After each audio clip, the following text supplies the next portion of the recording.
নমস্কার, আমোদরিয়া নিউজের equal or unequal বিভাগের আরো একটি নতুন পর্বে সকলকে জানাই স্বাগত।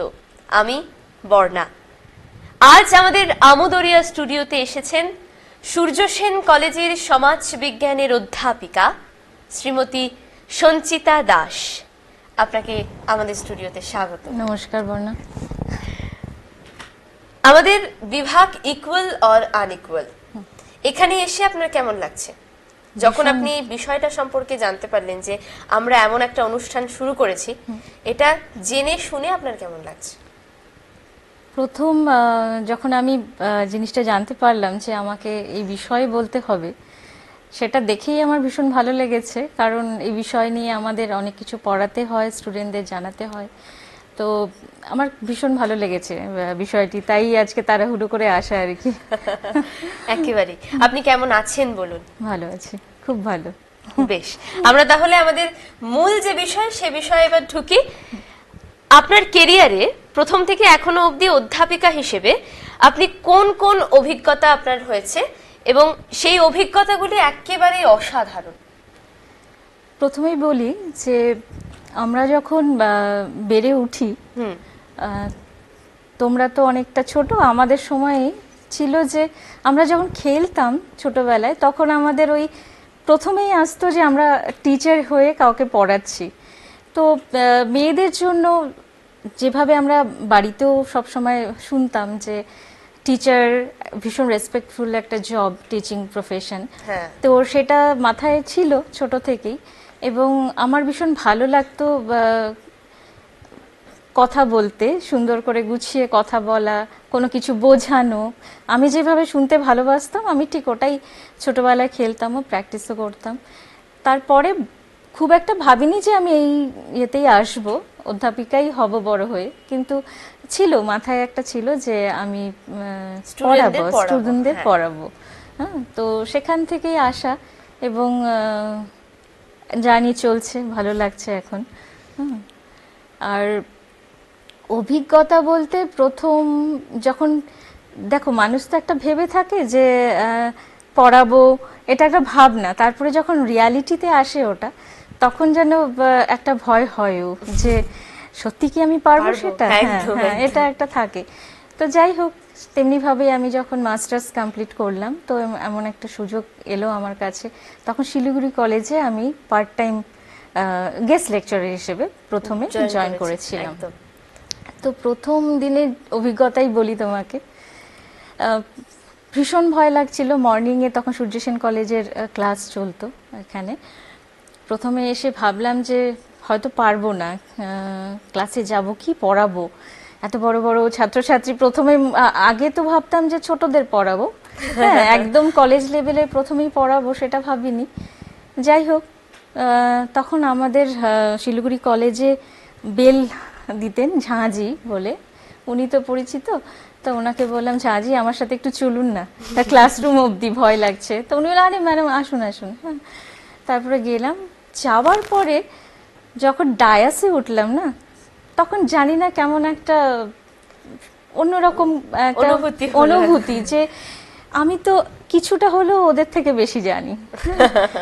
ছাত্রছাত্রীরা বসে আছে সবাই, তো আমি তো ওদের থেকে যেটুকু বেশি জানি, আজ না হয় সেটাই ওদেরকে বলি। সেই শুরু, এবং ভীষণ ভালো লাগা সেই প্রথম দিন থেকেই। আর আজকে যেখানে পৌঁছেছি, সম্পূর্ণটাই নিজের তাগিদে, ভালো লাগার থেকে আর চলছে, এটা কন্টিনিউ হচ্ছে এখন। একদম তাই। আপনি আজ যেখানে পৌঁছেছেন, এখনই বললেন আজকে যেখানে পৌঁছেছি, তো সেই অবধি পৌঁছতে গিয়ে আপনার সবচেয়ে বেশি কোন ক্ষেত্রে ত্যাগ স্বীকার করতে হয়েছে, সবচেয়ে বেশি স্যাক্রিফাইস করতে হয়েছে বলে আপনার মনে হয়?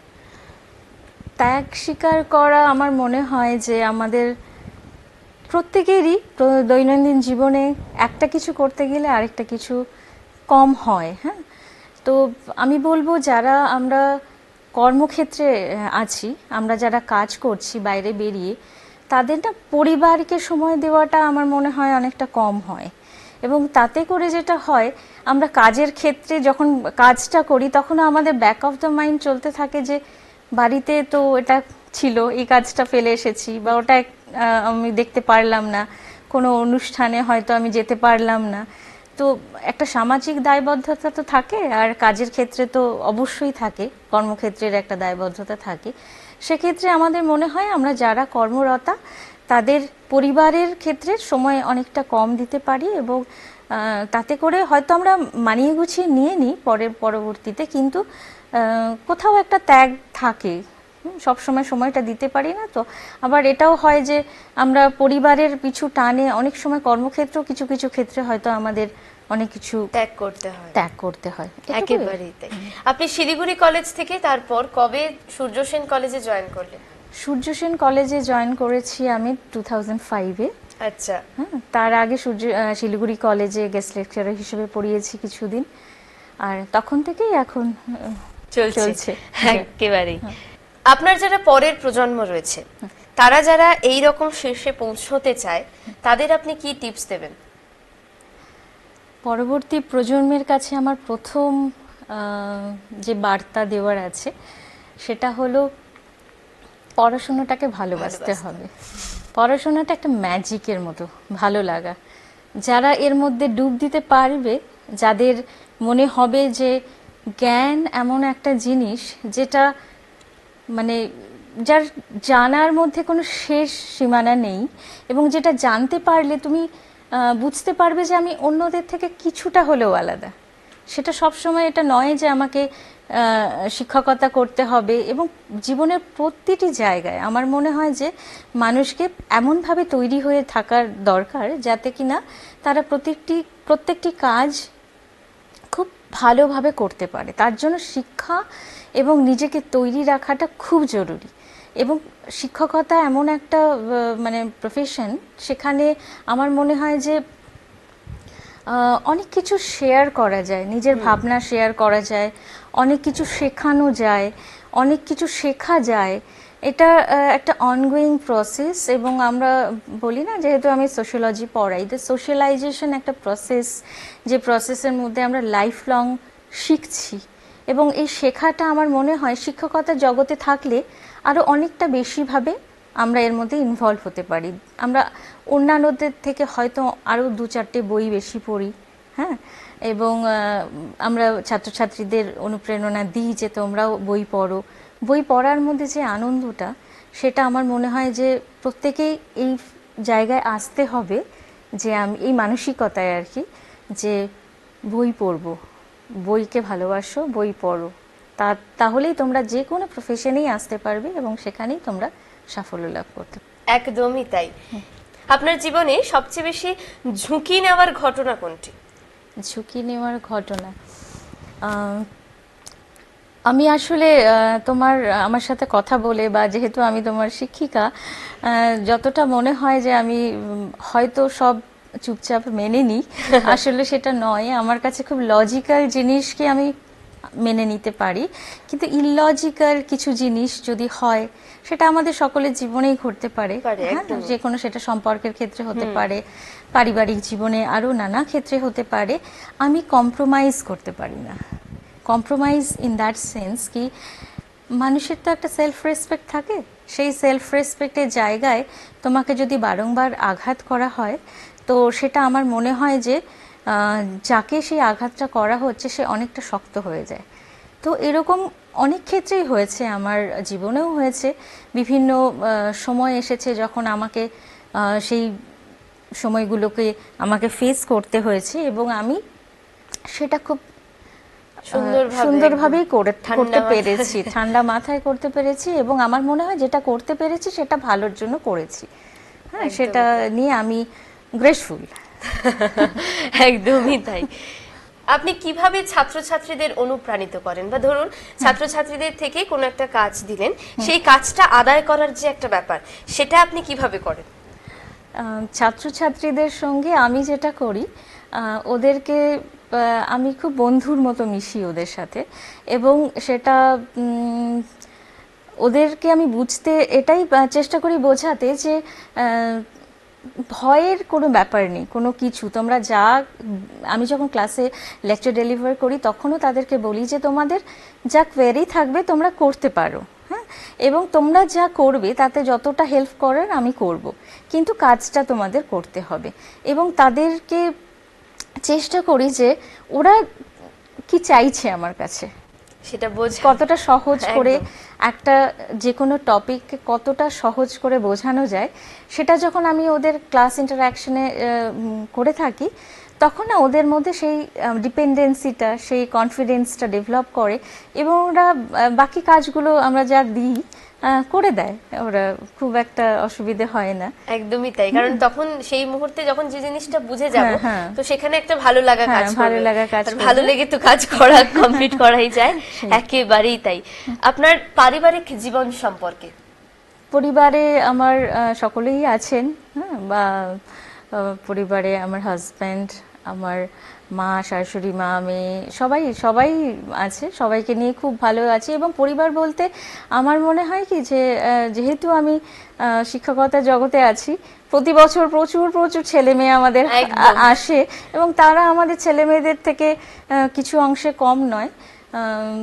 আমার তো এমনও হয় স্টুডেন্টরা মা বলেও ডেকেছে, হ্যাঁ, এরমও আছে। তো তারা তাদের সঙ্গে আমার খুব ভালো সম্পর্ক আছে, বেশ ভালো আছে সবকিছু নিয়ে মিলিয়েই, হ্যাঁ। একদমই তাই। আপনি শিক্ষকতার জীবনে শুধু শিক্ষকতাই নয়, ছোট থেকে বড় হওয়ার সময়ও আমরা শিক্ষক শিক্ষিকাদের পাই। তো এই শিক্ষক শিক্ষিকাদের মধ্যে থেকে কোন 3টি গুণ আপনাকে অনুপ্রাণিত করে? শিক্ষকতা, আমরা ধরো আমি শিক্ষকতা করছি, কিন্তু আমারও তো শিক্ষক শিক্ষিকারা রয়েছেন, তাদেরকে দেখেও তো আমি অনেকটা ইন্সপায়ার্ড হয়েছি। এবং আমার যেটা মনে হয় যে শিক্ষকের মধ্যে সব থেকে বড় যে গুণটা থাকা দরকার সেটা হলো সহনশীলতা। আর বোঝাপড়ার যে মানে বিষয়টা, সেটাকে আমার মনে হয় যে অতটাই মানে সহজ করে নেওয়া যাতে কিনা ছাত্রছাত্রীদের মধ্যে সহজে মিলেমিশে যেতে পারি আমরা, এবং তাদেরকে সবসময় আমরা অনুপ্রাণিত করতে পারি। তো শিক্ষকের মধ্যে সহনশীলতা থাকতে হবে, শিক্ষকের মধ্যে ছাত্রদেরকে আপন করে নেওয়ার মানসিকতা থাকতে হবে, এবং শিক্ষকের মধ্যে এতটা মানে নিজেকে সমৃদ্ধ হতে হবে যাতে কিনা আমি যা বলছি আর 5 জন যেন শোনে, সেটা শুনে যেন তার মনে হয় যে কথাগুলো আরো শুনি। একেবারেই তাই। আপনার কখনো নিজের সিদ্ধান্ত নিয়ে ডাউট হয়, তখন কিভাবে সেটা কনফিউশন থেকে নিজেকে দূরীভূত করেন, মানে সরিয়ে রাখেন? সরিয়ে রাখি অবশ্যই। সব সময় যে সব সিদ্ধান্ত সঠিক নিতে পারি আমরা তা তো হয় না। সিদ্ধান্ত নেওয়ার যে প্রসেস সেটা কিন্তু অনেকটাই নিজেকে অনেক ক্ষেত্রে আপোষ করতে হয়, অনেক ক্ষেত্রে নিজেকে অনেক ত্যাগ স্বীকার করতে হয়। একদম। যে কোনো সিদ্ধান্ত নিতে গিয়েই তোমাকে অনেক কিছু ভাবতে হয়, পারিপার্শ্বিক অনেক কিছু।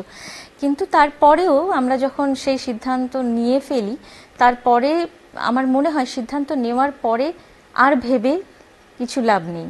তো আমি যখন সিদ্ধান্ত নিয়েছি তখন ভাবনা চিন্তা করেই নিয়েছি, এবং তার পরবর্তীতে যদি কোনো কনফিউশন বা ডাউট থাকে সেক্ষেত্রে আমি বলবো যে সেটাকেও আমাকে ঠিক ততটাই কাটিয়ে উঠতে হবে নিজেকেই, এবং সেই কনফিডেন্সটাও আমার নিজের মধ্যেই ডেভেলপ করতে হবে। বেশ। আপনার কি কখনো মনে হয় যে কর্মক্ষেত্রে নারী আর পুরুষ, সেই নারী এবং পুরুষের সমান অধিকার রয়েছে? একটা সত্যি কথা বলতে আমার মনে হয় এই সমান অধিকার, সমতা, এটা এখনো আমাদের সমাজে একটা মিথ। সেই মানসিকতা তৈরি করতে অনেকটা সময় লেগেছে, আরো অনেকটা সময় লাগবে, যে আমি একজন নারী হয়ে যখন ইকুয়াল রাইটসের কথা বলবো বা ইকুয়ালিটির কথা বলবো, তখন আমার মনে হয় যে আমাকে ঠিক ইকুয়াল হওয়ার মানসিকতা তৈরি করতে হবে, এবং অপর দিক থেকেও ইকুয়ালিটিটা এক্সপেক্ট করতে হবে। এবং সেক্ষেত্রে আমার মনে হয় যে আমরা যেটা করি, ইকুয়ালিটির কথা আসলেই আমরা নারী পুরুষের বৈষম্য এবং প্যাট্রিয়ার্কির একটা ডমিনেশন, সেটা নিয়ে আমরা ভাবি। তবে আমার মনে হয় যে পেট্রিয়ার্কি কথাটা, মানে পিতৃতন্ত্র, এই কথাটা আমার মনে হয় একটা মানসিক অবস্থান, যেখানে পুরুষেরও থাকতে পারে, নারীর মধ্যেও সেটা থাকে অনেক ক্ষেত্রে। কেন বলছি যে আমরা পুরুষতান্ত্রিক সমাজে বসবাস করেও কিন্তু সবসময় যে প্রতিটি পুরুষকেই আমরা আমার এগিয়ে যাওয়ার ক্ষেত্রে আমি দোষী বলবো কিংবা দোষারোপ করব তা নয়। এখন তো আমি বলবো পুরুষদের মানসিকতা অনেকটাই বদলেছে। একজন পরিবারে যদি স্ত্রী কর্মরতা হন, তাহলে সে পরিবারে পুরুষেরা কিন্তু অনেকটাই তাকে সাহায্য করে। আমি যখন কাজ করছি সেক্ষেত্রে আমার মনে হয় আমার পরিবারে বা আমার যে হাজব্যান্ড আছেন, তিনি কিন্তু আমাকে সহযোগিতা না করলে আমি কিন্তু এত স্বাচ্ছন্দ্যে কাজটা করতে পারতাম না। একদম। হ্যাঁ, আমরা সবসময় একটা আক্ষেপ থেকে যায় বোধহয় এটা কম্পিটিটিভ একটা বিষয়। আমার কাছে এটা কম্পিটিশন নয়, আমার কাছে এটা একটা বোঝাপড়া। হ্যাঁ, আমি এগিয়ে যেতে চাইলে আমাকে 5 জন যদি ঠেলেও দেয় যে না এগিয়ে যেতে পারবে না, একজন পুরুষ নিশ্চয়ই সেখানে থাকবে যে অনুপ্রেরণা দেবে। তো ইকুয়ালিটি আমরা যদি সবসময় একটা দান্দিকতার মধ্যে মানে নিয়ে আসি তাকে, বা থিওরিটিক্যাল পার্সপেক্টিভ দিয়ে একটা কংক্রিট জায়গায় দাঁড় করাই, তার আমার মনে হয় যে তার থেকে অনেকটা বেশি হয় যে আমরা এই নারী এবং পুরুষের সহাবস্থানটাকে কতটা আমরা নিয়ে আসতে পারছি সমাজে, এবং সহাবস্থান করার ক্ষেত্রে কতটা আমরা এগিয়ে যেতে পারছি এবং আমরা কতটা মেনে নিতে পারছি, সেটাকে মনে হয় আমার আরেকটু ভালোভাবে আমাদের সকলকেই সে বিষয়ে ভাবা উচিত এবং সে অ্যাকর্ডিংলি আমাদেরকে এগিয়ে আসা উচিত। সম্প্রতি যে ঘটনা নিয়ে এত শোরগোল সমাজে, সেটা নিয়ে আমিও ভীষণভাবে ইনভলভ ছিলাম। সেটা একজন মহিলা হিসেবে আমাকে ভীষণভাবে নাড়িয়ে দিয়েছে, ভীষণভাবে কষ্ট দিয়েছে এবং ভাবতে শিখিয়েছে এই সমাজেই আমরা বসবাস করছি, যেখানে আমরা নারীদের এগিয়ে যাওয়ার কথা বলছি, যেখানে আমরা নারী পুরুষ সমতার কথা বলছি, যেখানে আমরা নারী পুরুষ বৈষম্যহীন সমাজের কথা ভাবছি, সেখানে গিয়ে একজন মহিলাকে তার কর্মক্ষেত্রে এভাবে একটা কি বলবো, এটা বলতেও খুব কষ্ট হয়। যাই হোক, তবে আমি বলবো যে নারীরা সুরক্ষিত কি না এটা বিভিন্ন সমাজে ভ্যারি করে। আমরা হয়তো আজকে যেখানে আছি সেখানে এই ঘটনাটা হওয়ার মানে উচিত ছিল না, কিন্তু ঘটে গেছে। এবং ঘটে যাওয়ার পরে কি, এই যে ঘটনাটা ঘটে গেল, এত আন্দোলন, এত কিছু হলো, তারপরেও তো কোনো সমাধান আমরা খুঁজে পেলাম না, এর উত্তর খুঁজে পেলাম না। সেটাও বোধহয় আমার ভাবনার বিষয়। আমরা কি সত্যিই সঠিক পদক্ষেপ নিতে পেরেছি? তাহলে কি বলবেন, নারী আর পুরুষের কি সমান অধিকার এখনো হয়েছে? সমান অধিকারের প্রশ্ন থেকে যাবে, সমান হওয়ার প্রক্রিয়াও চলতে থাকবে। অবশ্যই এই নিয়ে কিন্তু প্রচুর বিতর্ক রয়েছে। আমরা আজকে যখন সমান অধিকারের কথা বলবো, তখন একটা পুরুষ মানুষ এসে বলতেই পারে যে আজকে যখন আপনি বাসে করে যাচ্ছেন, ঠিক সেই মুহূর্তে এক মহিলাদের জন্য আলাদা সিট দেওয়া থাকে, তো সেই জিনিসটা কেন হবে? হ্যাঁ, এ নিয়ে আমারও মতামত আছে। একজন মহিলা হিসেবে আমি এগুলো একদম পছন্দ করি না। মহিলাদের কারণ আমরা যখন আজকে কোনো ফ্যাসিলিটির দরকার হচ্ছে, তখন মহিলারা এত এত ফ্যাসিলিটি পাচ্ছে, আর পুরুষদের যখন কোনো ফ্যাসিলিটির দরকার হচ্ছে সেক্ষেত্রে কিন্তু তারা সেটা থেকে বঞ্চিত। কি বলেন আপনি? হ্যাঁ, অনেক ক্ষেত্রে আমি বলবো যে আমরা নারীরা সবসময় আমরা আমাদের অধিকার এবং আমাদের বঞ্চনা নিয়ে কথা বলি, তো সেক্ষেত্রে পুরুষদেরও ক্ষেত্রে কিন্তু সমানভাবেই হয় এই সমাজে। সেটা হয়তো সেভাবে উঠে আসে না, হ্যাঁ, সমাজে খুব একটা দেখা যায় না সেভাবে, কারণ আমরা ভেবেই নিয়েছি পুরুষরা সবল, পুরুষরা নিজেদের প্রোটেক্ট করতে পারে, পুরুষরা সব কিছুই, তাদের এই পিতৃতান্ত্রিক সমাজে সব কিছুই ওদের জন্য সহজ, আমরা এটা মেনে নিয়েছি। কিন্তু সত্যি কি সেটা সহজ? আমার মনে হয় না। অনেক ক্ষেত্রেই দেখবে যে অনেক পুরুষকে অনেক ক্ষেত্রে বঞ্চনার শিকার হতে হয়েছে। সেটাও কিন্তু একটা ভাবনার বিষয়। তাহলে সমতা তখনই আসবে নারী পুরুষ ভাবনার মধ্যে, যখন সেই সংঘাত আর বোধহয় থাকবে না। একেবারেই তাই। তর্ক বিতর্কের পর্ব নিয়ে আমরা না হয় পরেই আসবো, চলে যাই পরের প্রশ্নে। আপনার কলেজে অধ্যাপক অধ্যাপিকাদের মধ্যে অধ্যাপকের সংখ্যা বেশি বা পুরুষের সংখ্যা বেশি নাকি নারীর সংখ্যা বেশি আপনার কলেজে? আমার কলেজের ক্ষেত্রে এটা ব্যতিক্রম, যেটা ধারণা হয় যে কলেজে হয়তো শিক্ষক শিক্ষিকা বা অধ্যাপক অধ্যাপিকাদের মধ্যেই পুরুষরাই হয়তো বেশি থাকবেন। আমাদের কলেজে কিন্তু আমরা খুব আনন্দ সহকারেই বলতে পারি যে আমরা নারীরাই বেশি রয়েছি, অধ্যাপিকার সংখ্যাই বেশি। এবং ভীষণ অনেক ক্ষেত্রেই আমরা বলি যে আমরা নিজেদের মধ্যে আলোচনা করে থাকি যে আমরা অনেকটা স্ট্রং, এখানে আমাদের কোনো অসুবিধে হয় না সেক্ষেত্রে। একেবারেই তাই। কিন্তু বিভিন্ন দেখা যায়, সমীক্ষা করলে দেখা যাবে বিভিন্ন কর্মক্ষেত্রে কিন্তু রয়েছে যেখানে পুরুষের সংখ্যাটাই বেশি, নারীর সংখ্যাটাই কম। কিন্তু এটা কি দিনের পর দিন চলবে, কি বলবেন? না, এক্ষেত্রে আমি বলতে পারি যে এটা তো এমন কিছু নয় যে সুযোগ পাইয়ে দেওয়ার বিষয় আছে বা এখানে নারীদের কোনো বাধা রয়েছে আসতে বা পুরুষদের বিশেষ কিছু সুবিধে দেওয়া হচ্ছে, সেটা একেবারেই নয়। কর্মক্ষেত্রে যে কোনো ইয়েতেই নারী পুরুষ সমানভাবেই সেখানে আসতে পারে, তার নিজস্ব ক্ষমতা দিয়ে বা তার নিজস্ব যে বিষয়ে সে যেতে চাইছে তার দক্ষতা দিয়ে সে এগিয়ে যাবে। হ্যাঁ, সেক্ষেত্রে তেমন কিছু নয়, ঘটনাচক্রে হয়তো সেটা বেশি এবং কম। যেহেতু ছোটবেলা থেকে আমি বললাম না তোমাকে যে ওই মহিলাদের মধ্যে টিচিং প্রফেশনে আসার একটা আগ্রহ বেশি থাকে, সেটাই হয়তো কাজ করে অনেক ক্ষেত্রে, না হলে সে তেমন কিছু অসুবিধে নেই। বেশ, নারীদের ইকুয়াল রাইটস কি আদপে এই সোসাইটিতে সম্ভব? ওই যে একটাই কথা, এর উত্তর এটা মিথ। সম্ভব বলেই বোধহয় সমাজে খুব একটা কিছু হয় না, আমার মত। এটা একদম সম্পূর্ণ আমার মত। হলে খুব খুশি হব, হ্যাঁ, যদি সেই সত্যি কখনো সেই সমাজ ব্যবস্থায় আমরা দেখি নিজেকে যে হ্যাঁ, নারী এবং পুরুষের ইকুয়াল রাইটস সোসাইটিতে এক্সিস্ট করছে। সমাজ তো একটা অনগোয়িং প্রসেস, কি করে আগামীতে কি আসছে আমরা খুব আগে থেকেই সেটা জাজ করে নিতে পারি না। অবশ্যই আমি আশাবাদী হব এক্ষেত্রে যে নারী এবং পুরুষের সমতাই সমাজে থাকবে। এবং শুধু সমতার ক্ষেত্রে না, একটা দৌড় নয়, এই যে মিউচুয়াল রেসপেক্ট খুব বড় কথা। যে কোনো ক্ষেত্রে, সেটা নারী পুরুষ সর্বক্ষেত্রে, একজন নারী যদি আরেকজন নারীকে সম্মান না করে, সেখানেও কিন্তু নানা ঘাত প্রতিঘাত আসতে পারে। তো আমি বলবো যে প্রত্যেক মানুষের মিনিমাম এক্সপেকটেশন আদার সাইড থেকে যেটা হয় সেটা হচ্ছে রেসপেক্ট। আমরা যদি রেসপেক্ট দিতে পারি, রেসপেক্ট অবশ্যই আসবে, অবশ্যই রিটার্নে আসবে। ফ্রি সেক্স, এই ফ্রি সেক্সের সাথে নারী স্বাধীনতার কি কোনো সম্পর্ক আছে, নাকি দুটো একেবারেই আলাদা বিষয়? মিনিমাম ভারসাম্য রাখতে সমাজের কিছু নিয়ম মানদণ্ড রাখতেই হয়, একেবারেই তাই। এই নিয়ম মানার ক্ষেত্রে সমস্যা তৈরি হয়, কারণ বেশিরভাগ নিয়মে কিন্তু পুরুষেরাই তৈরি করে। আচ্ছা, এই বিষয়ে আমি যেটা বলতে চাই, হ্যাঁ,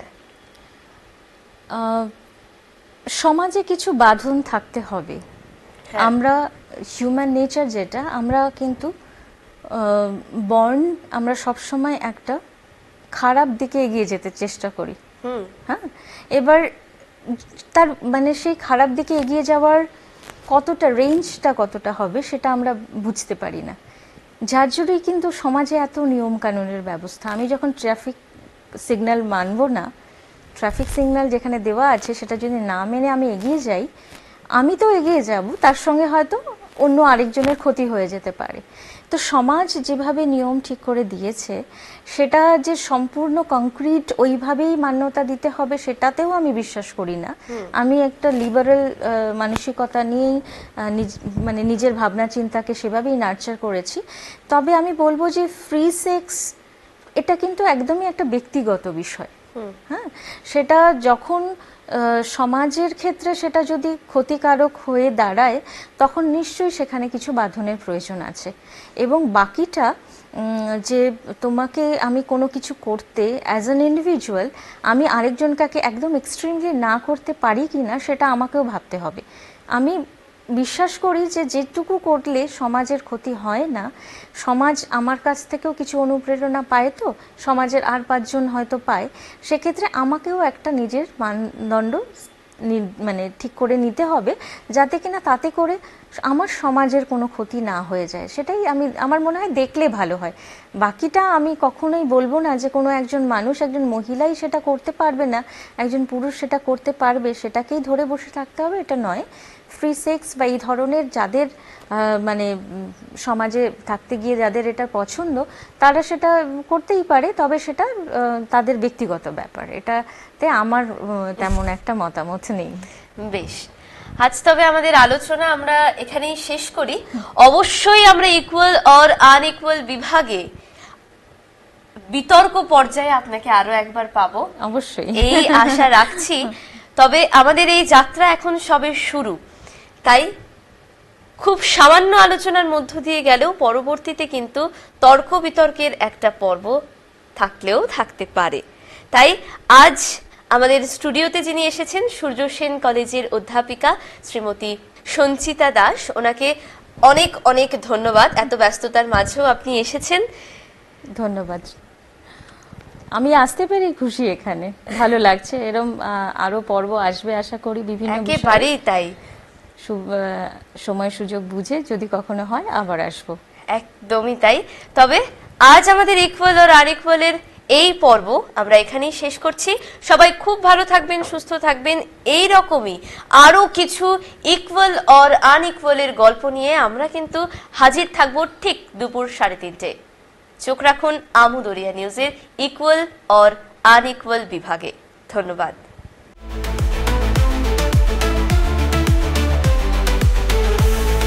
Amudoria News, Voice of the Marginal.